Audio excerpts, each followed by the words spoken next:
అంటే రాష్ట్రం అప్పుల్లో ఉండగా ఈ మిస్ వరల్డ్ పోటీలు పెట్టడం అవసరమా అని కేటీఆర్ మొదలు పెడితే హరీష్ రావు మొదలు పెడితే అందరూ కూడా ప్రధానంగా బీఆర్ఎస్ పార్టీకి సంబంధించిన వాళ్ళందరూ దాంతోపాటుగా కొందరు బీజేపీ వాళ్ళు కూడా మాట్లాడడం జరిగింది. ప్రధానంగా బీఆర్ఎస్ పార్టీ ఏమని 200 కోట్ల రూపాయలు ఖర్చు అయ్యే కార్యక్రమం పెడతా ఉన్నారు. ఒకరికేమో జీతాలు చెల్లించలేకపోతా ఉన్నారు, ఇంకో దిక్కేమో 200 కోట్లు 200 మించి 250 కోట్లు ఖర్చు పెడతా ఉన్నారని మాట్లాడడం జరిగింది. అసలు వాస్తవం ఏంది? మొత్తం అయినటువంటి ఖర్చు సుమారుగా 31 కోట్ల రూపాయలు, టోటల్గా అరౌండ్ 31 crores.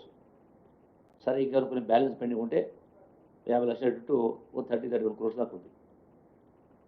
ఈ మొత్తం ఈ 31 కోట్ల రూపాయల్లో ఇప్పటికే స్పాన్సర్షిప్ ద్వారా 21 కోట్లు వచ్చినాయి. ఇంకా కమిట్మెంట్స్ 10-12 కోట్ల రూపాయలు కమిట్మెంట్స్ ఉన్నాయి. అవి ఇంకా రావాల్సింది, వస్తాయా రావాలి secondary issue. But commitments promises ఉన్నాయి. అంటే అవి కూడా వస్తే రాష్ట్ర ప్రభుత్వానికి ఖర్చు అనేది 0.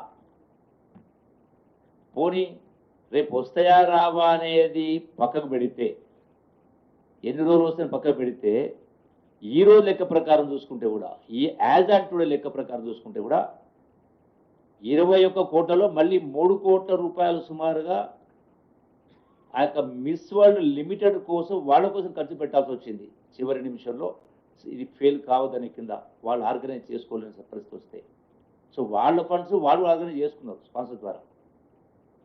అంటే నెట్గా 31 కోట్లలో 21 కోట్లు పోతే సుమారు 10 కోట్లే. సో టోటల్ రాష్ట్ర ప్రభుత్వంకైన ఖర్చు 10 కోట్ల రూపాయలు. ఇది కూడా సబ్జెక్టు కండిషన్ ఏమంటా ఉన్నా, రాష్ట్ర ప్రభుత్వానికి మా అధికారుల ద్వారా, టూరిజం డిపార్ట్మెంట్ అధికారుల ద్వారా స్పాన్సర్షిప్ కమిట్మెంట్ చేసిన వాళ్ళు అవి కూడా ఆ డబ్బులు వచ్చేస్తే ఇది కూడా ఖర్చు లేదు.